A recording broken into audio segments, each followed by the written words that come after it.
Она посмотрела на меня, говорит: Ира, ты от меня откажешься? Я говорю: я вас любила и буду любить. Для меня тоже. Ты у меня одна мама. Свою родную я даже никогда в жизни разыскивать не буду и знать я не хочу, раз они меня оставили. 35 лет родная сестра ее ищет. Я Татьяна, ее старшая сестра. Мне уже 50. Про детский дом какие воспоминания? Самое счастливое детство. Мы же в Советском Союзе росли. Сестре вам помогли построить кухню очень огромную. То есть вам просто Иры не хватает, Да. Ирину помню только грудничком. Это ваша семья. которая вас искала, которая вас любит.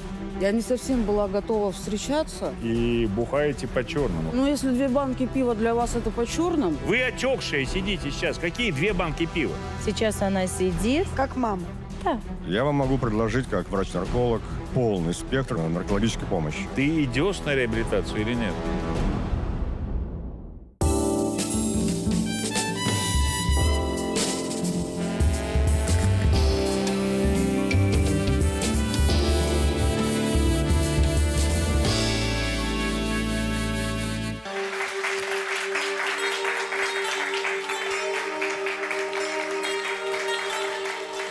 Добрый день. Это штука судьба. Лучше уж прости меня, что говорю это при тебе, лучше любого режиссера. Так иногда переплетет, так иногда разведет на года, а потом соединит вдруг неожиданно. А что ты извиняюсь, ты моими словами сейчас говоришь. Да? Да. Вот самое главное, чтобы как в кино и в жизни у всех всегда был шанс на прощение и на воссоединение. На хэппи-энд. Сегодня в нашей студии Мария Свиридова. Мария Григорьевна, здравствуйте. Здравствуйте. Здравствуйте. Рассказывайте, с чем к нам пришли? Так получилось, что я год отсутствовала, год дочь не видела. Получилось мне, по делам, мы вместе в одном городе жили, пришлось уехать. Мне год я ее не видела, Дочку свою. свою дочку. А сколько ей? 37-38 скоро будет. Как не видела? Я-то с ней общалась и по телефону, и все, но я думаю, что у нее проблемы. Так. Она вообще со мной всегда всем делилась, и все чего-то может где-то меня жалеет, не договорит, может, я преувеличиваю, чего-то не понимаю. Но случилась какая-то беда, и надо ей помочь. Вы материнским сердцем чувствуете, да, что что-то там происходит? Что-то и происходит что-то нехорошее. Так, а какой город-то, где вы живете? В Санкт-Петербурге. А вы думаете, какого плана у нее проблемы? Я думаю, наверное, беда какая-то. Может, алкоголь присутствует.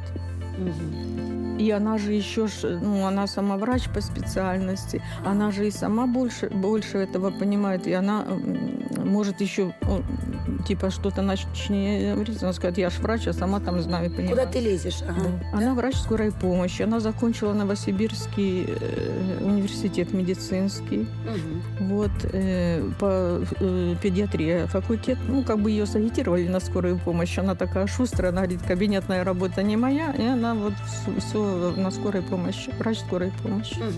А расскажите историю вашей дочки вообще? Она же у вас тоже непростая. Секрет не секрет, она у нас приемная. У нас не было детей с мужем, мы ее усыновили. Тогда же еще у нас был Советский Союз, это было по 5 лет на очередях стояли, не так просто было взять ребеночка. Все. Пришло наше время, нас вызвали.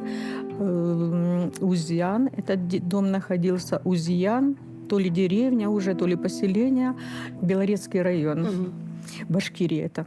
Вот мы туда поехали, муж хотел мальчика, очень мальчика хотел. Приехали туда, вроде мальчик, так присмотрели мальчика, а директор этого дома говорит: я даю усыновлять только таких детей, что потом мне не возвращали. На данный момент, там показала, можно только девочку взять, предложила Ирину. Это, конечно, прийти в этот детский дом, их бы всех забрал. Они же такими глазами смотрели все. Они же, каждый понимает, что раз пришли, их показывают, значит, могут забрать. Да, вы не представляете, это надо, не знаю, каменное сердце. И когда все-таки муж говорит: давай, Согласился на девочку, да? согласился, Ага. передумал, да, что уже пусть будет девочка. А сколько ей было? Сейчас уже точно не помню, ну за 3 года точно. А вот скажите, пожалуйста, она когда в вашей семье росла, она росла с ощущением того, что вы мама и папа? То есть Да. она вот Нет. этот период, что она Нет. была в детском доме, не помнила? Мы насколько вот это все, как бы, как вам сказать, ну, отгородили ее от Ага. этого всего. Шокировали, так сказать. Оттуда на самолет, туда, тут у нас отпуск, сразу на море. Все, у нее все в памяти перевернулось. Да, то, что везде Резкий- летала, да, и она резкий, уже да, все да, подзабыла. И вот мы там с ней, вот когда приехали, назад вернусь чуть-чуть, когда нам разрешили ее взять на ночь с собой, мы сняли там квартиру, и она с нами одну ночь переночевала перед тем, как мы ее усыновляли. Но она начала так присматриваться, и как-то к мужу она быстрее пошла, чем ко мне. Что-то быстрее, быстрее. А говорит, а вы что, правда мои родители? Ну, она ж уже разговаривала. А почему? Я говорю, ну, да, ты потерялась на вокзале, и мы тебя очень долго искали. А чего вы меня так долго искали? Да, даже такие вопросы задавала, все. Ну, потом мы же там ей оставили передачку, конфетки, все, и платочек такой оставила. И она сопливенькая чуть-чуть был у меня. И вот когда мы приехали ее забирать, это ж, наверное, полгода прошло, пока мы это все собирали, эти все, что нужно было для этого учреждения. И мы приехали ее забирать, она с автобуса вылазит, а приехали ее забирать, а там в Башкирии страшное наводнение. Мы на вертолете туда, нас летчики уже посочувствовали, закинули в эту деревню на вертолете. Это если вам все рассказать, это вообще как... И когда мы туда все-таки приехали, она с этого автобуса... Платочек. Да, она достает этот платочек и показывает. А Ждала вас. Ждала. А нянечка говорит, она всем детям говорила, скоро приедет моя мама и папа за мной. А все ж какая там мама? Ага. Приедет моя мама и папа. И моя мама красивая, у нее красивые сережки, и от моей мамы вкусно пахнет. Да, такая, ну, она росла хорошо, сразу в садик мы ее, ну, все оформили, переоформили эти все процедуры, все, новое свидетельство выписали, Новый год рождения, тогда надо было обязательно менять дату рождения. Тайное усыновление было, да? Да, имя менять, дату рождения, ну, все это мы сделали. В садик она пошла, все. Ну, как-то она так, вот в 4 года она уже читать начала, с 6 лет пошла в школу. В университет она поступила на бюджет, закончила, хорошо училась. Как бы все в жизни так равномерно шло, гладко. Ну, потом уже выросла, подросла, опять вернулась в свой город сюда работать. Замуж выходила, но что-то не сложилось, разошлась. А когда она узнала, что она не родная? Она узнала уже, когда закончила университет и работала уже врачом-интерном, и пошла к кому-то в гости. Вот родные никто не сказал, соседи никто ничего не сказал. А там женщина какая-то сказала к тем, к кому она приходила, сказала, что типа она не Свиридовых.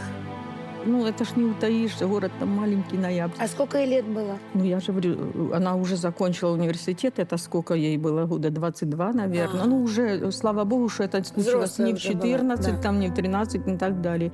И вот она как узнала и начала у меня доспрашивать, мама, это правда? А я что уже? Я бы, конечно, когда-нибудь все равно ей сказала, ну, не при таких обстоятельствах, и как-то бы было это все не так, потому что это, ну, понятно, это жизнь. И я сказала, ну да, что ж уже тут юлить? Я говорю, да. Да, говорю. А почему ты мне этого не говорила? Говорю, а как ты себе представляешь? Вот это б я в такой маленькой кроке сказала, что мы тебя взяли, что ты не родная. И она оделась и ушла. Ходила где-то, ходила. Пришла, наверное, домой около полуночи. Молча. Подошла ко мне и говорит, мама, что-нибудь изменилось, что ты узнала, что я узнала? Что так и так. Я говорю, нет, для меня ничего не изменилось. Она говорит, для меня тоже. Ты у меня одна мама. А вы что-то знали про ее семью? Может быть, у нее братья, да. сестры есть? Говорит, кто там у меня был до этого? Я никого этого, свою родную я даже никогда в жизни разыскивать не буду и знать я не хочу. Раз они меня оставили, я вообще, говорит, ничего Это не она хочу. так сказала про Так, семью. да. А вы что-то про ее семью знали? Когда, это что же как бы все тайное усыновление. Когда мы ее усыновляли, сказали, что не одна она была в семье, но она была самая младшая. А там в этих, там всякие документы были, просто что родители лишены прав родительских. Слушайте, ну мы знаем чуть-чуть больше теперь уже, когда наши редакторы в эту историю стали погружаться, и выяснилось вот что вот вы тоскуете о дочери, которую год уже не видите.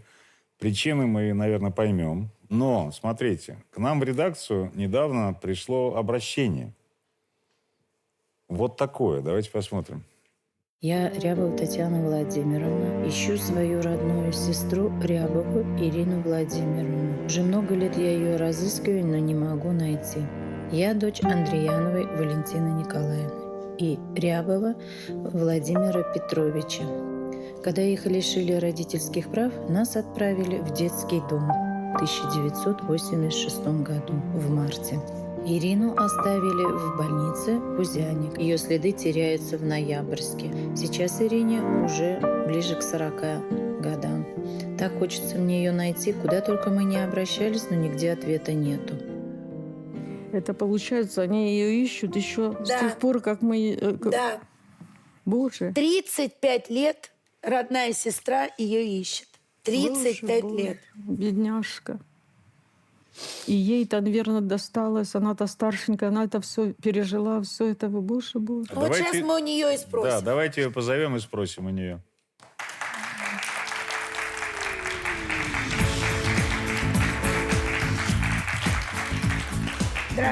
Здравствуйте, студия. Здравствуй, Юля. Здравствуйте, Александр. Я очень рада побывать у вас в студии. Здравствуйте. Очень вам большое спасибо за Ирину, за воспитание. Спасибо. Я Татьяна, ее старшая сестра. Мне уже 50. Я ее 35 лет ищу.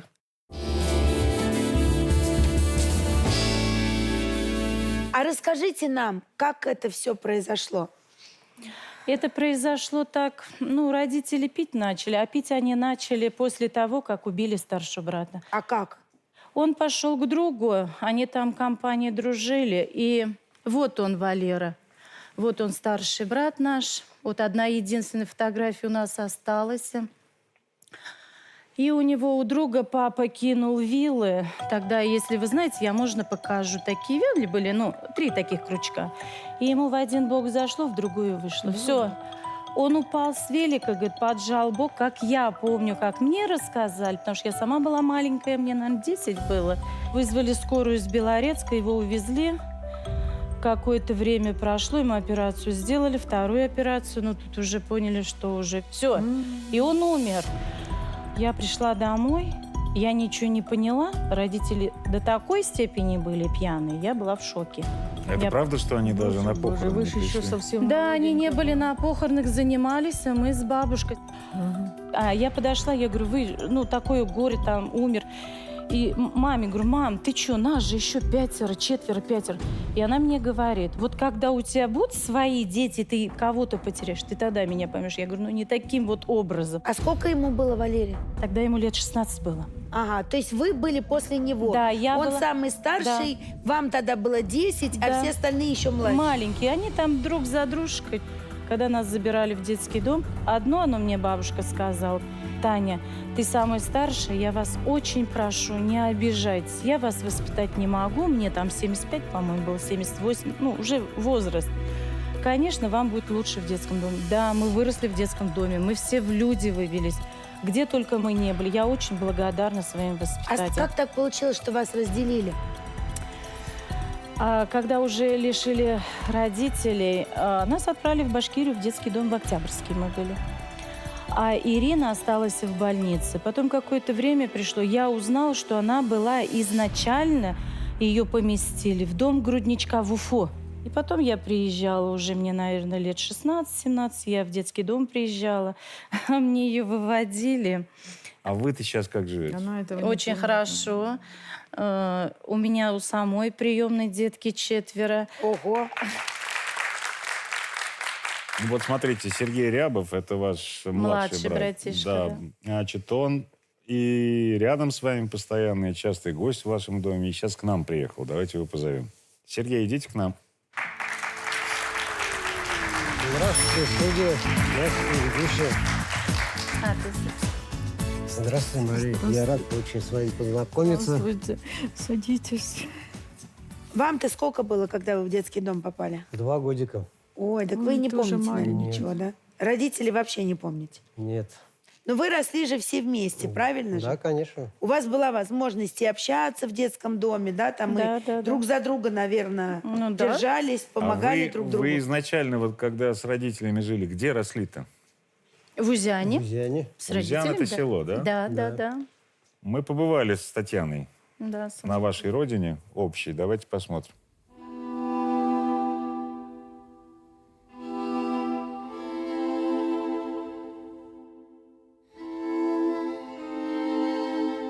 Это село Узян, это моя родина. Здесь дом моих родителей.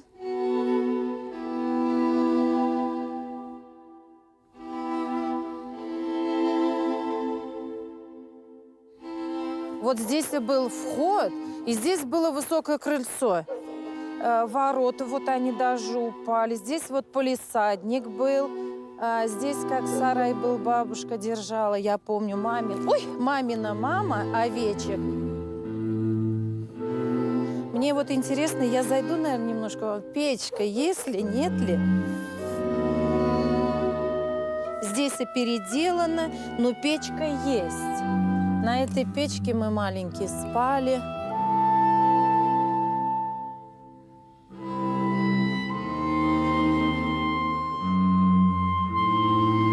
Это детский дом. Здесь мы встречались с Ириной. Ирину, когда мне привели, она была маленькая, плотненькая, пухленькая, глаза голубые. Она меня называла тетя Тань, и я ей сказала, что я не тетя Таня, я твоя старшая сестра Таня.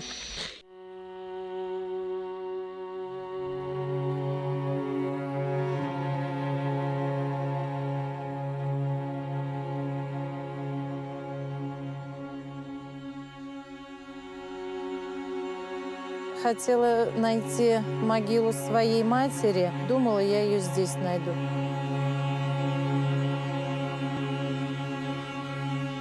С таким образом жизни, я думаю, что такого человека, может, даже не захоронили, а просто ее, как, грубо говоря, собаку закопали.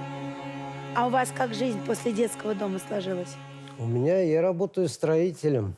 На стройке строю дома из панелей под ключ. У меня сын, дочка, только разведенные. Сестре вам помогли построить кухню очень огромную недавно. А вы рядом совсем живете, да? Мы все рядом четверо Да. живем. А про детский дом какие воспоминания? Ну, про детский дом, вы знаете, наше самое счастливое детство. Мы же в Советском Союзе росли. Наверное, оно самое счастливое было. Воспитатели хорошие были, да? Были очень хорошие. Мы до сих пор, вот я же говорю, вот общаемся, хотя моей воспитательнице Зои Гимаевны сейчас 87 лет, я с ней до сих пор общаюсь. И с мужем мы вот недавно, только она дальше Уфы сейчас живет, мы ездили в гости, были у нее, общаемся, да. А можно сказать, что она как мама вам? Наверное, да.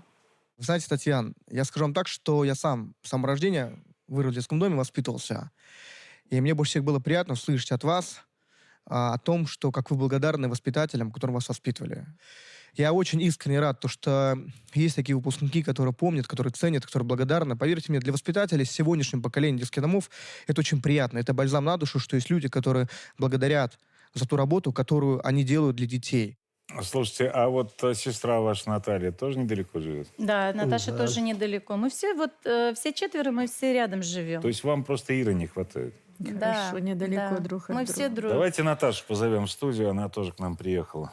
Наталья, идите, пожалуйста, к нам.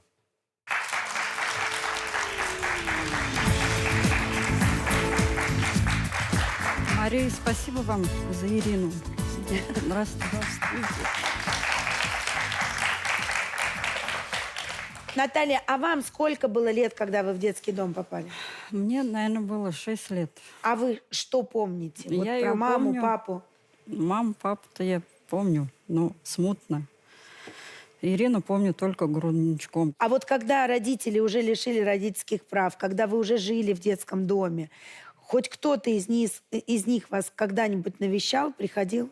Нет, То есть вы их больше не видели ни разу? нет, зачем? Таня нас возила Мне 10 лет было, я в 3 классе училась. Ах, Мы вы их видели. возили? Да, Да. я писала директору детского дома заявление. Мы ехали до Уфы. На поезде я забирала ее где-то, возила к родителям, да. Ну, возила ее к маме. А где папа был? Ой, не знаю, они не жили, он ушел от нее сразу. Наташ, как вы-то живете? Как у вас жизнь сложилась? Жизнь у меня сложилась, все хорошо. Ну, У меня 2 рассказывайте. детей, 2 дочки. Они уже взрослые. Скоро внуки пойдут. Ой, дай бог. Наташ, а вы помогали же, да, Тане с поиском Ирины? Да, мы обращались, жди меня, писала у меня старшая дочь. Но ответа никакого не было. Мне помогла сюрпризом, сделала моя приемная дочь, ей 21 год. Вот она на фотографии, Кариночка, это мы ее выпускали. Какая прелесть. И она где-то нашла точный ваш адрес, она написала письмо, мне не сказала, и она, когда мне позвонили с Первого канала, я ей говорю: Карина, наверное, сдвиг пошел, мы найдем Ирину. Она говорит: мам, знаешь, говорит, я не хотела тебе говорить, но я тебе сделала такой сюрприз. Послушайте, Карина умница, молодец, что обратилась к нам, поскольку мы Ирину нашли и даже с ней поговорили. Давайте посмотрим, как она сейчас живет.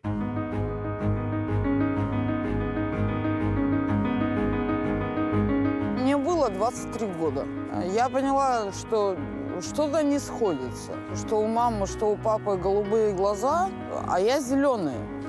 И потом села и спросила: мама, а не пора ли тебе признаться, что я приемная? Мама, естественно, расплакалась, она мне рассказала всю эту историю, как они меня удочеряли. Она посмотрела на меня и говорит: Ира, ты от меня откажешься? Я говорю: я вас любила и буду любить, я умру с этой фразой.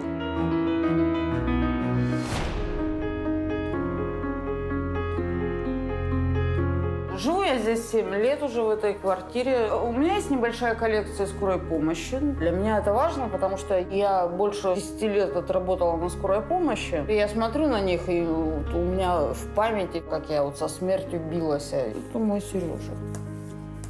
Я люблю этого Сережу. Я всегда буду его любить.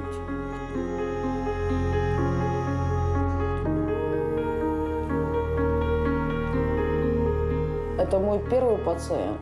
Первый и самый главный пациент. У него ВИЧ. Меня бросили, его бросили. Я надеюсь, что он живой, и я желаю ему здоровья. Ищу свою родную сестру Рябову Ирину Владимировну. Уже много лет я ее разыскиваю, но не могу найти. Так хочется мне ее найти, куда только мы не обращались, но нигде ответа нет. Ее следы теряются в Ноябрьске. Мне хочется, чтобы все-таки найти родную сестру. Это наша краешечка.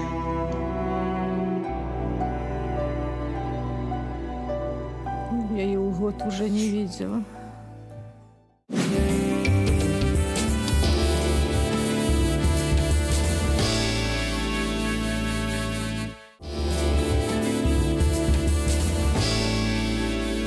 Давайте не будем тянуть и позовем Ирину в студию.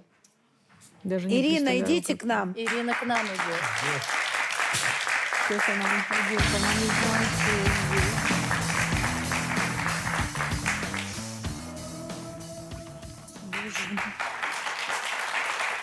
Спасибо. Господи, Ирина, прекращай. Господи. Знакомься с Сережей. Да я здесь с краю присяду. Наташа, твоя сестра. Да я уже посмотрела, я уже знаю. Ирин, Да. это ваша семья. Угу. Вот знаете, Юля, на самом деле я была очень в шоке. Я знала, что у меня есть как бы братья и сестры, ну, мама рассказывала. Но что меня так ищут столько лет, это для меня, конечно, был шок. Но тут надо отдать маме моей должное. Я не совсем была готова встречаться, потому что все равно меня воспитала другая семья, и мое отношение как бы, ну... А мама настояла, моя мама, она настояла на встрече. А вы не хотели? Да я не то, что даже не По хотела, телефону я сказала, боялась. ты должна ехать. А чего боялись? Да бог его знает, чего я Вы боялись засветиться в том виде, в каком вы сейчас засветились. Вы бухаете. подбухиваю. Нет, бухаете. Дорогая моя, когда у вас что случилось такое, что вы под откос полетели? Вы были врачом на скорой помощи. Сейчас вы лишились лицензии. Вам Я нужно её- ее восстановить, если вы хотите пойти работать. Вы работаете черт знает где какой-то приемщица или кто там сборщица из заказов. Вы в своем уме. Вам дали все. И что сейчас-то? Ир, что случилось? Знаете, Юля, на самом деле просто я шла в почетную профессию. Я всю жизнь хотела быть врачом. Это у меня с детства было. Но спустя 15 лет я просто поняла, что люди обнаглели. Так. Никакой благодарности. То есть ты людям жизнь спасаешь, здоровье им спасаешь. А тут тебе говорят, ты обязана. Ну, не все же плохие. Меня вот как-то надломило это. При этом, при всем, я очень много работала. Я минимум на 2 ставки работала. Это вы говорите нам про работу на скорой помощи, да? Так вы же на детской скорой помощи работаете. Я Вы и же там, педи- и там. вы- Я вы- работала от 0 до 100. Вы говорите о профессиональном выгорании. Да, вот это... Да. да. Вы говорите о том, что вы все стараетесь, а благодарность никак не приходит. Это повод для того, чтобы выпадать из жизни? Давайте честно, смотрите. Вот сидит... У вас 0 эмпатии. Вы обнялись со своей старшей сестрой, которая 35 лет вас искала формально. Они вас искали, они были включены в процесс. Они хотят вас вернуть в семью. У вас 0 эмпатии. Понимания того, что они делают, и эмоционального включения. Почему? Алкоголь. Дальше. Смотрите, вот я прям буду беспощаден сейчас абсолютно. Вы опустили себя до такой степени, себя, врача, заметьте, что сейчас вот эти люди, которые вас искали 35 лет, сидят в растерянности. А кого мы искали-то? У вас есть проблемы с алкоголем? Ну да, есть. Лечиться пойдете? А смысл? 2 года назад я ходила в больницу, я в Бехтерево была. Так. Меня надолго не хватило, я всего на 2 недели у меня получилось это дело. Но фишка-то не в этом А заключается. в чем? Фишка заключается в том, что я могу остановиться. Так. Вот за эти 4 года у меня были периоды по 2 месяца, я вообще не пила. Так. И По 2 месяца вы вообще не пили? вообще не пила. Это были периоды. По 2 месяца. Ну, а Вы почему- издеваетесь Ну, сейчас? Саш, дай договорить. Вот чего никогда не умела делать, это перебивать. Прошу прощения. Мысль, у вас, Александр, это есть. Вы знаете, у меня вот когда я вот эти 2 месяца не пила, я утром как-то проснулась, на работу там собиралась, и все. Я поймала себя на мысли, что как здорово проснуться утром и не чувствовать похмелье. Так. Это же, это кайф, это прикольно. Как здорово, когда ты кушаешь, когда у тебя голова не болит, когда ты своими ножками можешь ходить. Ну, а потом какой-то момент наступает, и вот, прям желание возникает, что вот надо выпить. И А вы одна живете? Я просто на камеру не хочу это говорить. У вас мужчина какой-то есть? Ну, не собака же. Вы его любите, что ли, или что? Нет, Юля, это привычка. Привычка. Мне его, во-первых, жалко, чисто по-человечески, чисто вот как бы, просто жалко А человека. себя А нет. себя? У меня, наверное, к себе меньше жалости. Себя жалеть надо. А к маме? У нас с мамой в последнее время очень плохие отношения. Почему? Потому что мама тоже стала бухать. А почему, Мама? А почему мама Вы стала... пьете? А почему мама Не, я не про эту маму говорю, А про какую? про приемную. Она про вас говорит. Нет, Вы про кого про меня говорите? говоришь? Григорьевна, ты что ли? А что я тебя не увидела, блин? Ну, я без очков, думаю, женщина в красном сидит. А как ты здесь оказалась? Батюшки, я Ирочка, доченька, что ты? Вы сейчас про какую маму говорили? Про нее, что она пьет?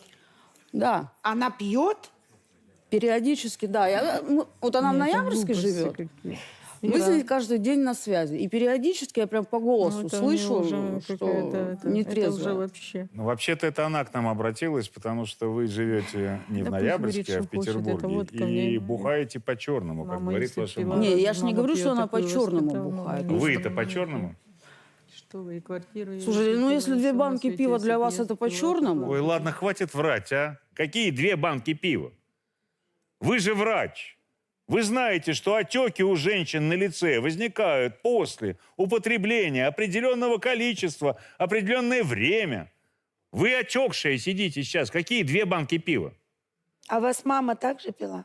Ваша родная? Когда я ее видела в последний раз, да, из-за этого я... Нет, вот слава богу, мы никто не пьем и в люди выбились. И вот я смотрю на Ирину, сейчас она сидит. Как мама? Да. Мы-то хотели чего, когда эту программу собирали? Мы-то хотели, чтобы вы нашли Иру, Ира нашла вас, чтобы вы воссоединились. Вы понимаете, что до того, как этот хэппи-энд случится, ее нужно серьезно, Лечить. серьезно, Ну, годами что ты. лечить. И будучи врачом, Ирина сама это прекрасно понимает. Ирин, еще раз говорю, решение принимать вам, но для того, чтобы его было проще принять, я хочу показать вам еще тех, кто вас ждет в этой семье. Семья-то большая. Давайте посмотрим. Ирина, я тебя сегодня хочу познакомить со своей большой семьей. И начнем, наверное, с младшего. Младший сын Динарик, ему 10 лет. Здравствуйте, тетя Ирина. А это, Ирин, мой средний сын Ильюша, ему 14 лет. Ждем вас в гости в нашей большой семье. А это моя старшая дочь Карина. Здравствуйте, тетя Ирина. Мы очень ждем вас к нам в гости. А это старший сын Гизар, ему 17 лет. Ну что вы смеетесь, давайте. Тетя Ирина, вас у нас в гостях очень сильно не хватает. А это, Ирина, твоя сестра Наташа. Дим, привет. Приезжай на чебуреки. Танюха, у тебя чебуреки вкусные. Рецепт дашь? Дам. Молодец. А это твой брат Сережа. Ирин, привет. Идем в гости. Ирин, мы тебя очень ждем за нашим большим столом. Серега, а ты что тут и делаешь? Чем занимаешься? Работаю строителем, помогаю семье делать фасадную часть. Ирин, приезжай к нам в гости, если надо, построим тебе дом. Руки у вас золотые. Иришка, приезжай к нам, тебе все построят, все сами строят своими руками. Вот Сережа у нас дома строит, занимается стройкой, да еще и наши прихватывает, отбирает. Никак не уймется. Так что мы тебя ждем.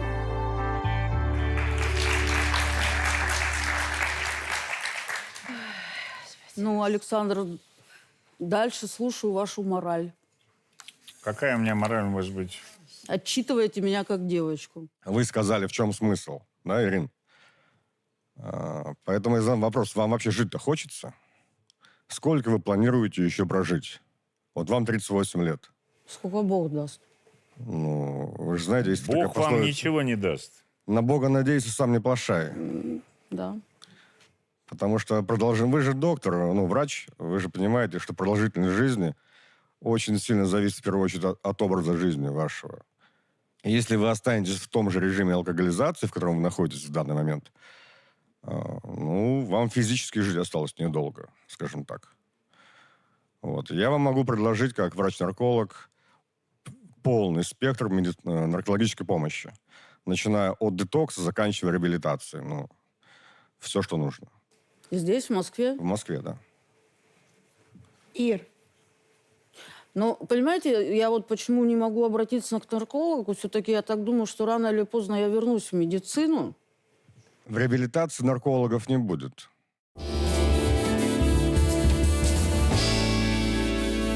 Я, Ирина, несмотря на все, что я сегодня увидела, хочу вас поддержать. Хоть Я кто-то. сразу сказала наркологу, как только вы вошли, что интеллект сохранен. И действительно, с учетом такого Конечно, сохранен. ужасного, агрессивного воздействия алкоголя, несмотря на это, вы и шутили, вы и остро отвечали. У вас есть большая перспектива. Вы знаете, в чем проблема? Доктор не даст соврать. Сначала пострадают лобные доли, и это необузданный гнев абсолютно, который может возникнуть в делириуме, в этом алкогольном, да, который может привести к преступлению. Дальше начнет страдать мозжечок, когда просто ходить не сможешь. Ну, ты же знаешь все это прекрасно. А я не знаю, зачем вы это говорите. Я столько их перевозила в своей жизни. Ир, смотрите, вы как врач должны понимать, что ваше состояние сегодняшнее, алкогольной зависимости, оно вызвано, может быть, генами, может быть, средой, может быть, действительно вот то выгорание профессиональное, которое у вас произошло, что говорит о высоком интеллекте. Люди с низким интеллектом не выгорают. Совершенно понятно, что вы индивидуальность. И вам, конечно, этот мир не очень удобен, как каждому из нас. Но у вас есть обязы. Если раньше это были обязы просто насчет своих пациентов, то сейчас у вас новые появились. Это ваша семья, которая вас искала, которая вас любит. Вам всего-навсего нужно еще раз попробовать. Вот смешно, что я сейчас женщину в вашем возрасте уговариваю остаться живой. Ирина, посмотрите, какая огромная семья, сколько детей, сколько родственников. Ваша роль в этой семье очень большая. Вас ждут. У вас еще есть шанс лечить теперь не только чужих людей, а родных. Родных очень трудно лечить. Вы сможете, у вас уникальные способности, я это вижу. И я хотела бы сделать вашей семье подарок, чтобы сегодня, сразу после этой программы, вы поехали в ресторан, все вместе, и ни о чем не думая, говорили только о своей семье, вспоминали, как все было хорошо, строили планы на будущее, и просто сердечное тепло дарили друг другу. Но... Спасибо за подарок, но Ирине не наливать. Знаете, на самом деле, главной героиня не Ирина, как ни странно, а Татьяна. У вас очень сильный характер, очень сильная харизма.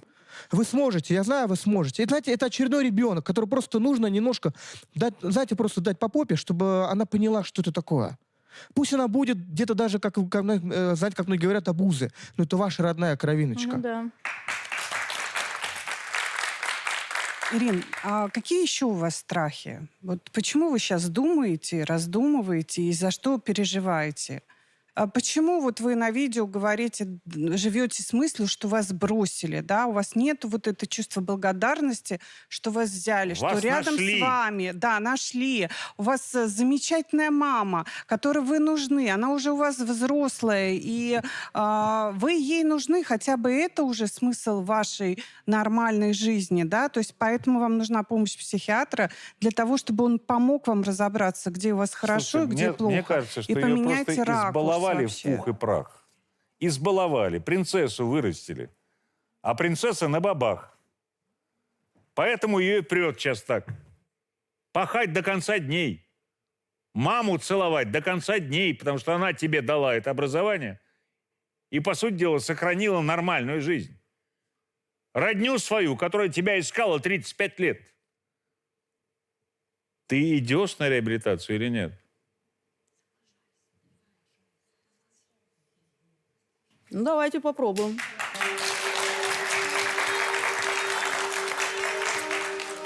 Я рада, что вы приняли предложение в этой жизни. Злыдня. Руку дай. Лечись, зараза.